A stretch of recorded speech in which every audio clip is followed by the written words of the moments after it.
राधा मेरी स्वामिनी, मैं राधे को दास, जन्म जन्म मोहि दीजियो श्री वृंदावन। बोलो श्री गणेश भगवान की, द्वारकाधीश की, श्रीमद्भागवत महापुराण की, श्री सद्गुरुदेव महाराज की, पवन सुत हनुमान की, मैं तेरी सच्चियां जोता वाली माता तेरी सदा जयकारा शिला वाली का बोल साचे दरबार की, जयकारा पहाड़ा वाली का बोल साचे दरबार की।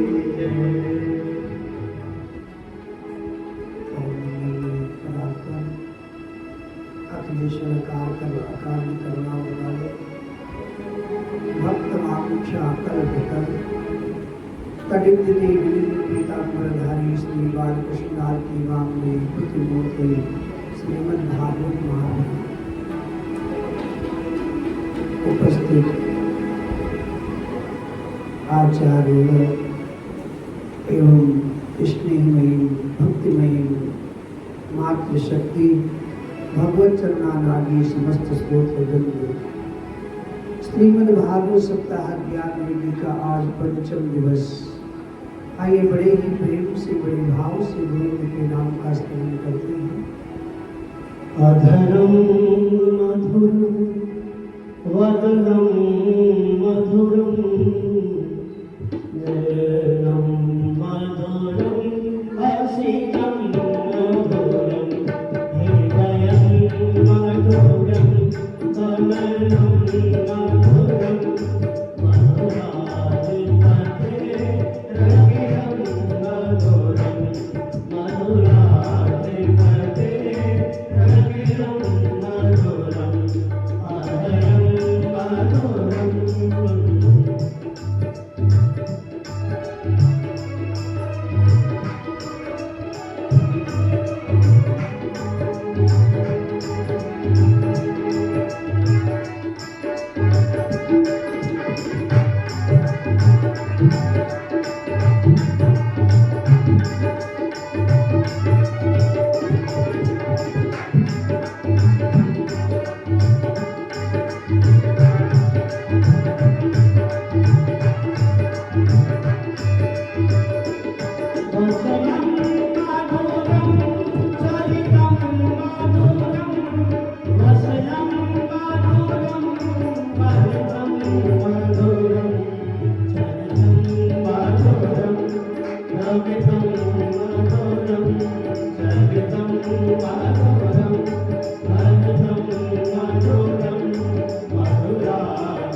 परम वंदनीय प्रातःस्मरणीय श्री सुखदेव स्वामी महाराज परीक्षित जी को अमृतमयी श्रीमद् भागवत की कथा का रसपान करा रहे हैं।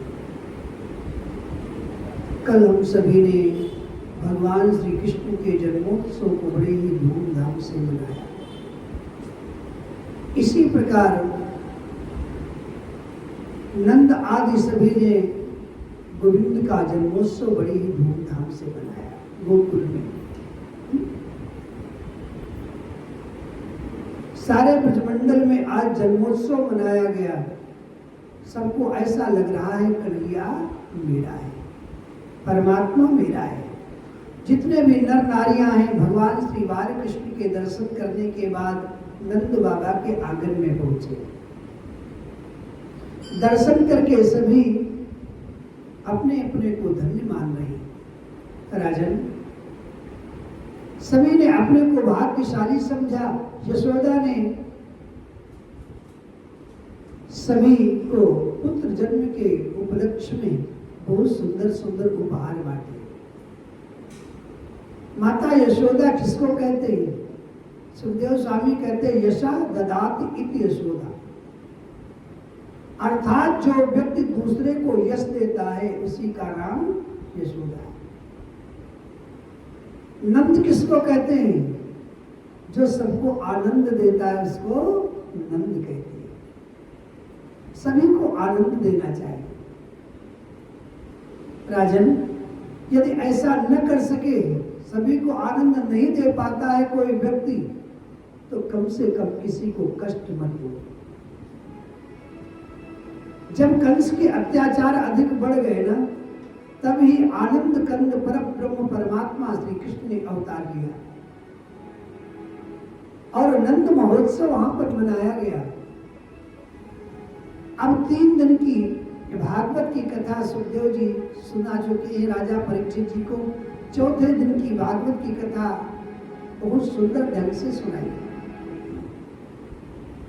राजन, चौथे दिन के शाम के समय महाराज परीक्षित जी से सुखदेव स्वामी कहने लगे, देखो राजन, आज तक 4 दिन जो तुमने कथा सुनी है, ये कथा तुम भूल जाओ। राजा परीक्षित जी को कहते हैं कि आज तक जो 4 दिन तुमने कथा सुनी है, भूल जाओ। कितनी आश्चर्य की बात है। सर्वदा गुरु अपने शिष्य से कहते हैं, मैं तुमको ज्ञान देता हूं, तुम उसका स्मरण बनाए रखो। लेकिन महाराज परीक्षित जी से सुखदेव जी कहते 4 दिन की कथा तुम भूल जाओ। कितनी सुंदर कथा सुनाई सुखदेव स्वामी ने। जो लोक और परलोक को सुधारने वाली कथा है। 7 दिन कथा सुनाई, लेकिन 4 दिन की कथा भूलने के लिए कहते हैं। सुखदेव जी का एक नियम है, सुखदेव जी एक जगह बैठते नहीं थे, एक जगह ठहरते नहीं, मात्र 15-20 मिनट कभी शायद किसी के दरवाजे पर खड़े हो जाए। सुखदेव जी का नियम क्या था? सुखदेव जी का कोई आश्रम नहीं था। सुखदेव जी क्या करते थे? घर में जाते थे, भिक्षा मांगते थे, दरवाजे पर खड़े हो जाते। एक गाय को दूहने का समय 6 मिनट का होता है। 6 मिनट तक सुखदेव जी एक दरवाजे पर खड़े रहते। अगर कोई भिक्षा लेकर के आता, दे देता तो ठीक है, नहीं तो सीधे वन को चले जाते। हाँ, वन चल पड़ते। ऐसे सुखदेव जी ने 3.5 दिन एक आसन पर बैठ करके महाराज परीक्षित जी को दिव्य श्रीमद् भागवत की कथा सुनाई। और कथा सुनाने के बाद आदेश देते हैं, राजन, जो तुमने कथा सुनी है ये सब भूल जाओ। सुनकर तो कितना आश्चर्य लगता है। कितनी सुंदर कथा भूलने की योग्य नहीं है। लेकिन परीक्षित जी हाथ जोड़ करके गुरुदेव से निवेदन करते हैं, गुरुदेव, मैं आपकी आज्ञा बिल्कुल सिरोधार्य करता हूं। आज तक जो भी आपने मेरे को कथा सुनाई, उस कथा को मैं भूल गया। कहते शिष्य वो होता है जो गुरु महाराज की आज्ञा का पालन करे। गुरु जी ने जो बात बोल दी बिल्कुल अकाट्य है ऐसा समझे, उसी का नाम शिष्य है। महाराज परीक्षित अगर चाहते गुरुदेव से पूछ भी सकते थे, गुरुदेव ये 4 दिन की कथा मैं भूलूं कैसे? लेकिन महाराज परीक्षित जी ने ऐसा नहीं किया। गुरुदेव ने कहा तो महाराज परीक्षित जी ने कहा, भूल गया गुरुदेव।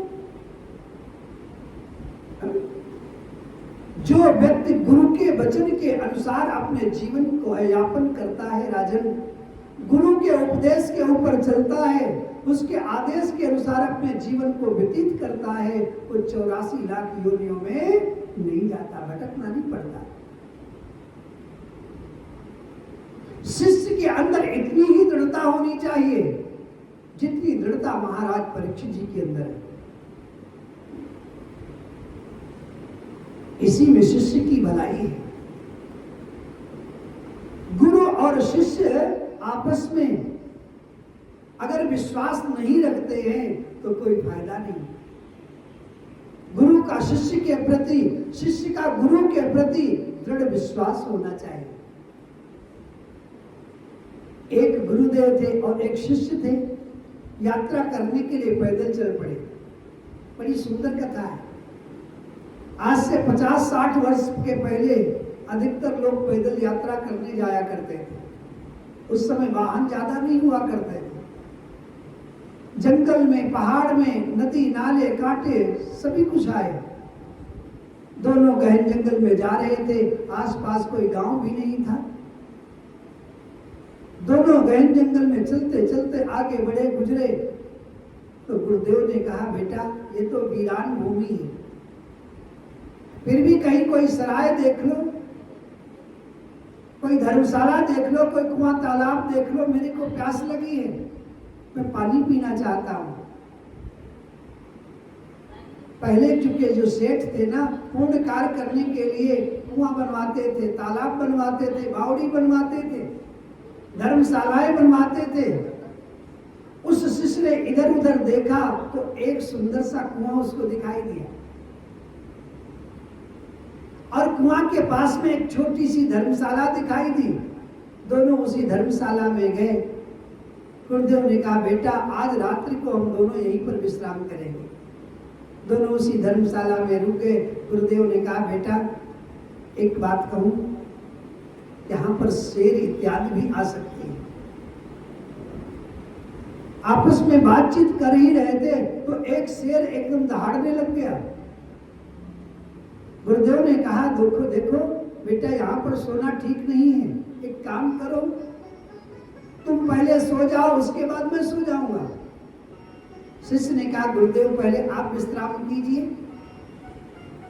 क्योंकि प्रातः काल आपको जल्दी उठना होता है, ब्राह्मण मुहूर्त में आप उठते हैं। गुरुदेव ने कहा, नहीं बेटा, तुम भी तो जल्दी उठ जाते हो, मेरे चरणों की सेवा करते हो, मेरे लिए पुष्प लेकर के आते हो, जल लेकर के आते हो, तुम सो जाओ। लेकिन हाथ जोड़ करके शिष्य ने कहा, गुरुदेव हम नहीं, पहले आप सो जाए। गुरुदेव विश्राम करने लगे, शिष्य चरण दबाने लग गया। तकरीबन 1 बजे की बात है रात्रि में। गुरुदेव देखिए नेत्र खुल गए। गुरु जी ने देखा शिष्य मेरे चरणों की सेवा कर रहा है। तो गुरुदेव ने कहा, बेटा एक काम करो, मैंने सो लिया, अब तुम सो जाओ, क्योंकि जंगल है, एक न एक व्यक्ति को यहाँ पर जगना जरूरी है। शिष्य सो गया। गुरुदेव भजन भाव करने लग गए। अचानक एक काला सांप वहां पर आया, बड़ा भयानक सांप था वो। आकर के शिष्य की छाती के ऊपर बैठ गया, और जब ही फुंकार की गुरुदेव जी का ध्यान टूट गया। और उस काले सांप को देखा गुरुदेव ने, देख करके कहने लगे, खबरदार, इसको काटना नहीं। भक्ति में कितनी शक्ति होती है। वो नाग इच्छाधारी नाग था, एकदम मनुष्य बनकर के खड़ा हो गया। काफी नाग इच्छाधारी भी होते, मनुष्य बनकर के खड़ा हो गया। महाराज मैं नाग हूं, 100 साल से पहले इस बालक ने मेरे खून को पिया था। वो नाग कह रहा है, 100 साल पहले की बात है, इस बालक ने मेरे खून को पिया था और मैं मर गया था। आज मैं सांप बन करके आया हूं और इसकी तलाश में बहुत समय से घूम रहा हूं।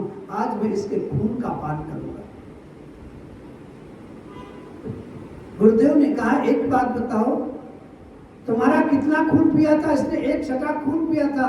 गुरुदेव ने कहा, हे सरफराज, एक बात तुमको बता रहा हूं, मैं अपना खून तुमको दे देता हूं, लेकिन इसको मत काटना, क्योंकि मेरा शिष्य गहरी नींद में सोया हुआ है। तुम इसकी छाती पर डंक मत मारना। गुरुदेव ने हाथ में छुरी ली और जैसे ही खून को निकालने के लिए हाथ बढ़ाया, शिष्य एकदम जग गया। आंखें खोली, गुरुदेव के हाथ में देखा छुरी। शिष्य ने नेत्र बंद कर लिया और चुपचाप विश्राम करने लग गया। गुरुदेव ने क्या किया, 1 छटा खून अपनी गर्दन से निकाला और उस इच्छाधारी नाग को दे दिया। खून पी करके सांप वहां से चला गया। गुरु ने क्या किया, जड़ी बूटी के विषय में जानते थे। गुरु जी ने जड़ी बूटी ली, घिस करके अपने गर्दन पर लगाई। गुरु जी महाराज भी ठीक हो गए। शिष्य ने नेत्र खोल करके देखा और पूछा, गुरुदेव एक बात कहूं, आपने अपनी गर्दन के ऊपर छुरी क्यों न लगाई? गुरुदेव ने कहा, बेटा तुमने क्या देखा था?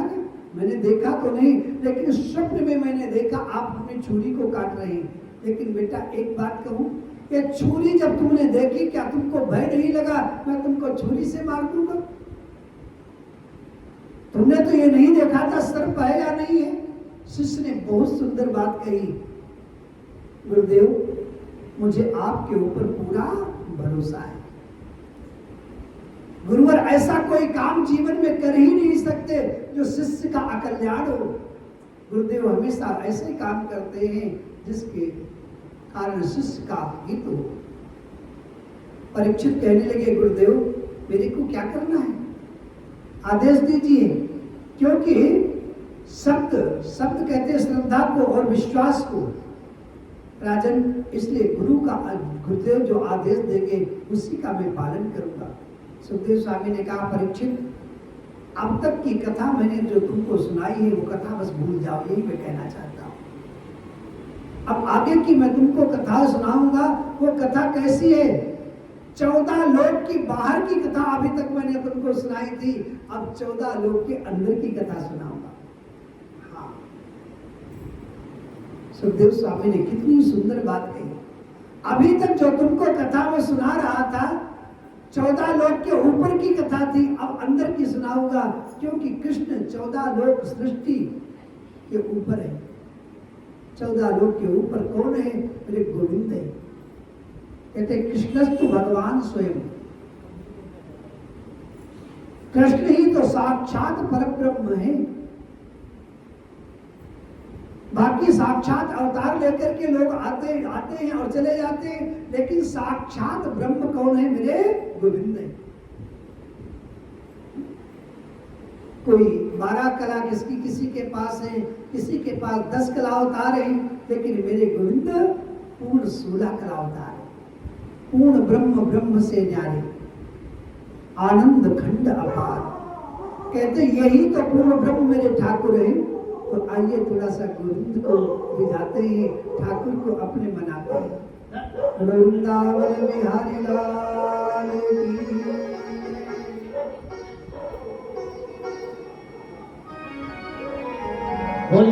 की बिहारी लाल की जय, आनंद कंद भगवान की जय।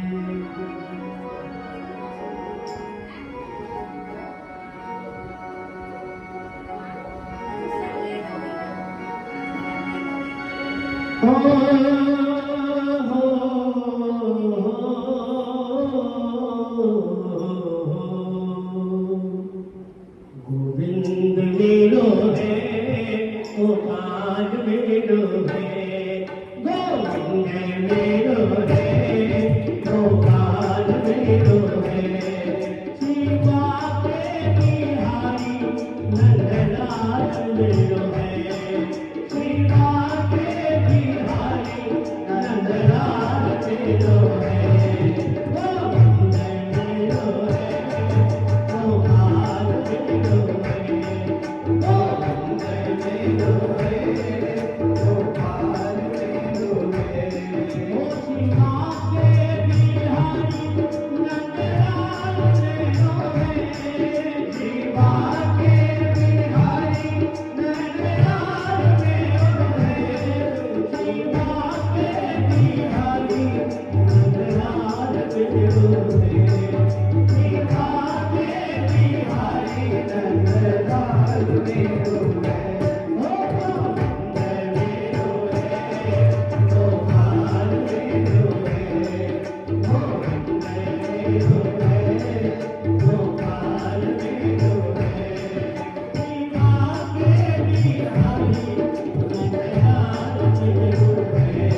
परीक्षित जी से, राजन मेरे गोविंद पूर्ण ब्रह्म है, अब तुम श्री कृष्ण भगवान की कथा श्रवण करो। कृष्ण कथा सुनने से जीवात्मा मुक्ति को प्राप्त कर लेता है। कितनी सुंदर बात सुखदेव जी कहते हैं। सुखदेव जी ने जो कथा आरंभ की, कृष्ण कथा, कहते कृष्ण कथा से मुक्ति निश्चित है। कृष्ण ही परम ब्रह्म बताए गए। ऐसा क्यों? सुखदेव स्वामी कहते हैं, राजन जब कंस का अत्याचार बढ़ रहा था ना, तो पृथ्वी पर ब्रह्मा, विष्णु और महेश आए। माता पृथ्वी गौ का रूप धारण करके ब्रह्मा, विष्णु और महेश के पास गई, तो तीनों मिलकर के भगवान श्री कृष्ण के पास पहुंचे। कृष्ण के पास जाने से पहले पृथ्वी ने भगवान विष्णु से विनती की और कहा, प्रभु हिरण्याकश्यप के अत्याचार बढ़े तब आपने नरसिंह का अवतार लिया। जब रावण का अत्याचार बढ़ा तो राम जी का अवतार लिया, और जब क्षत्रियों ने अत्याचार किया तो परशुराम का अवतार हुआ। रावण के अत्याचार से राम और क्षत्रियों के से परशुराम।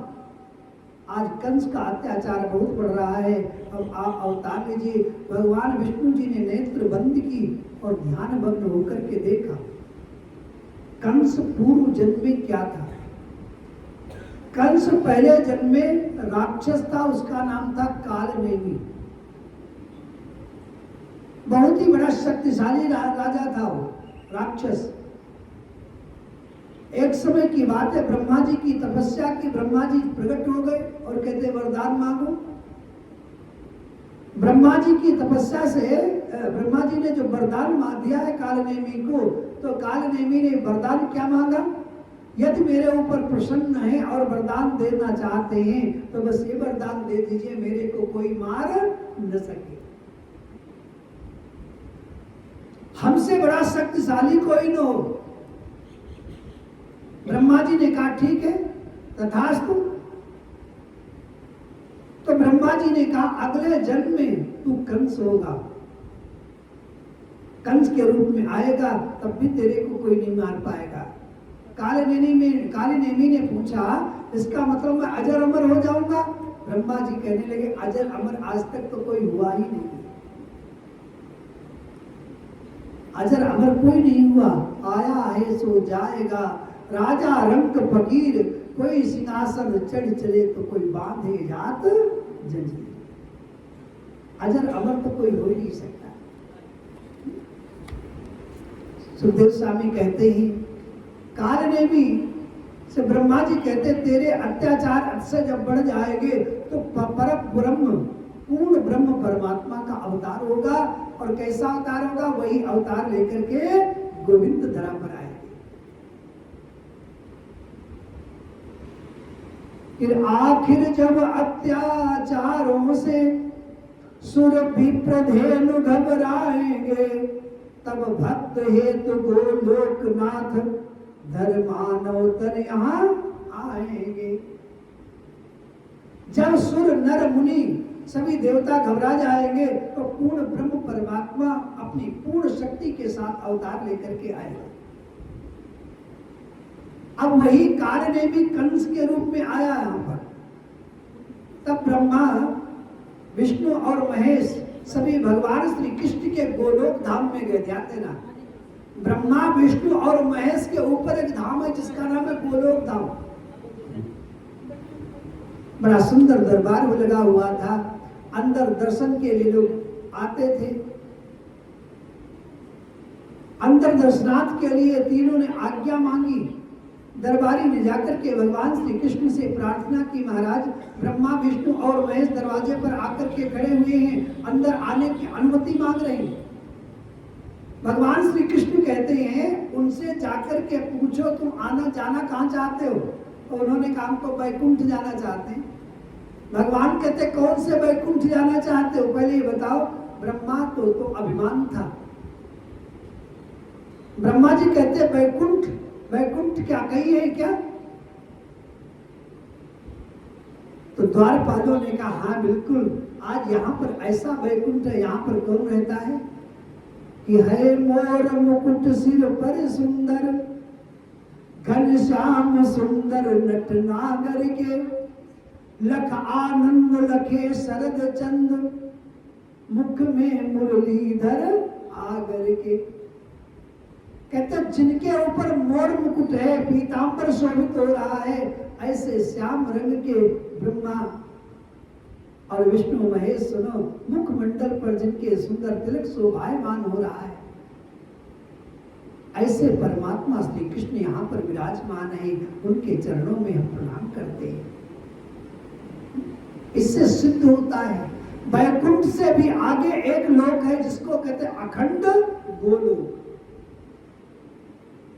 और ब्रह्मा विष्णु महेश के इष्ट कौन है? मेरे गोविंद इष्ट है। सुखदेव स्वामी कहते हैं राजा परीक्षित जी से, राजन ब्रह्मा विष्णु महेश तीनों भगवान श्री कृष्ण के नाम का स्मरण करते हैं, चाहे वो ब्रह्मा जी हो, चाहे वो विष्णु जी हो और चाहे वो महेश हो। सर्वोपरि कौन है? नारायण। आप लोगों ने कथा सुनी होगी, नारायण का मतलब क्या होता है? नार माने होता है जल, अयन माने होता है मकान। एक बार की बात है, भगवान के मन में आया मैं एक से अनेक हो जाऊं, तो कहते हैं जल के अंदर एक अयन यानी मकान बनाया, तो भगवान का नाम पड़ गया नारायण। बोलो नारायण भगवान की जय। ये सर्वोपरि शक्ति है। नारायण भगवान ने क्या सोचा, मैं एक से अनेक हो जाऊं, तो नारायण भगवान की नाभि के अंदर से एक कमल का पुष्प निकला। उसी कमल के पुष्प से ब्रह्मा जी की उत्पत्ति हुई। अब ब्रह्मा जी के तो 4 मुख हैं, इधर उधर देखना नहीं पड़ता, एक साथ चारों तरफ दिखाई देता है। लेकिन ब्रह्मा जी ने देखा चारों तरफ मेरी उत्पत्ति कहां से हुई, तो उस कमल के पुष्प के अंदर प्रवेश किया है, नीचे से ऊपर, ऊपर से नीचे, लेकिन उसके और छोर को नहीं पा पाए। ब्रह्मा जी परेशान हो गए। आकाशवाणी हुई, ब्रह्मा जी तपस्या करो। तो ब्रह्मा जी ने जब तपस्या की तो साक्षात नारायण का प्रागट्य हो गया। नारायण जी ने ब्रह्मा जी के हाथों को पकड़ा और कहा तुम्हारा नाम मैं विधाता रखता हूं, जाओ सृष्टि की रचना करो। ब्रह्मा जी कहने लगे भगवान एक बात कहूं, थोड़ा सा व्यक्ति के पास ऐश्वर्य क्या आ जाता है, उसके अंदर अहंकार आ जाता है। ऊंट होता है, ऊंट समझता सबसे बड़ा मैं हूं, लेकिन जब ऊंट पहाड़ के नीचे आता है ना, तो समझता है हमसे भी बड़ा कोई है जिसका नाम पहाड़ है। भगवान कहते देखो ब्रह्मा जी, हमारे नाम का स्मरण करोगे तो तुमको अहंकार नहीं आएगा। महाराज परीक्षित जी से स्वामी कहने लगे, सुखदेव स्वामी बिल्कुल सत्य है राजन, जो भगवान नारायण का स्मरण करता है उसके जीवन में अहंकार का अंकुर नहीं आता है। नारायण की शक्ति तो है राम, नारायण ही तो मेरे राम बन करके आए और नारायण ही मेरे कृष्ण बन करके आए। सुखदेव स्वामी कहते हैं राजन, ब्रह्मा विष्णु महेश श्री कृष्ण के नाम का स्मरण करते हैं। अब 5वां दिन है, 5वें दिन की कथा सुखदेव स्वामी सुना रहे हैं। भगवान शिव नंद नंदन के यहाँ आए दर्शन करने के लिए। भगवान शिव जी का स्वरूप कैसा है? बाल योगी बनकर के भगवान श्री कृष्ण आए और यशोदा के पुत्र का दर्शन करने के लिए एकदम द्वार पर खड़े हो गए, अलग जगा रहे। उस समय नंद महोत्सव मनाया जा रहा था। बाल बालों की टोली वहां पर गा रही थी, नंद के आनंद भयो जय कन्हैया लाल। बधाइयां गाई जा रही थी, बधाइयां लुटाई जा रही थी, बधाई मनाई जा रही थी। तो आइए थोड़ा हम भी बधाई गा लेते। बोलो नंद के लाला की जय, कृष्ण कन्हैया की जय।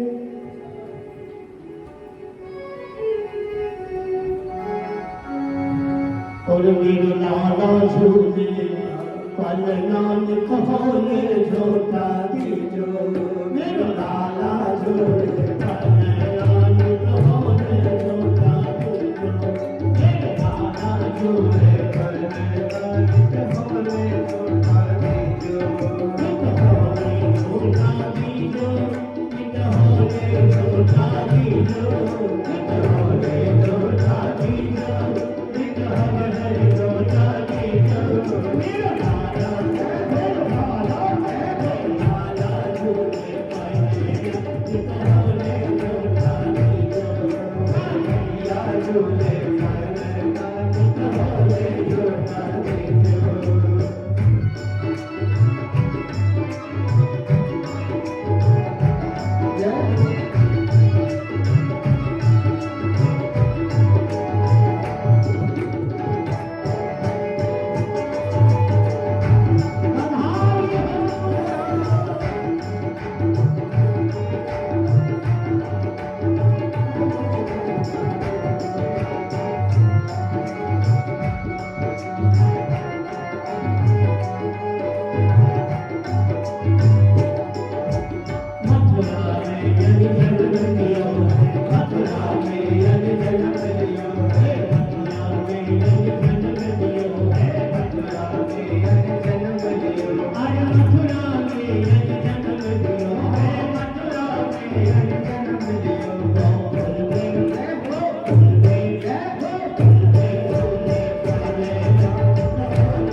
Oh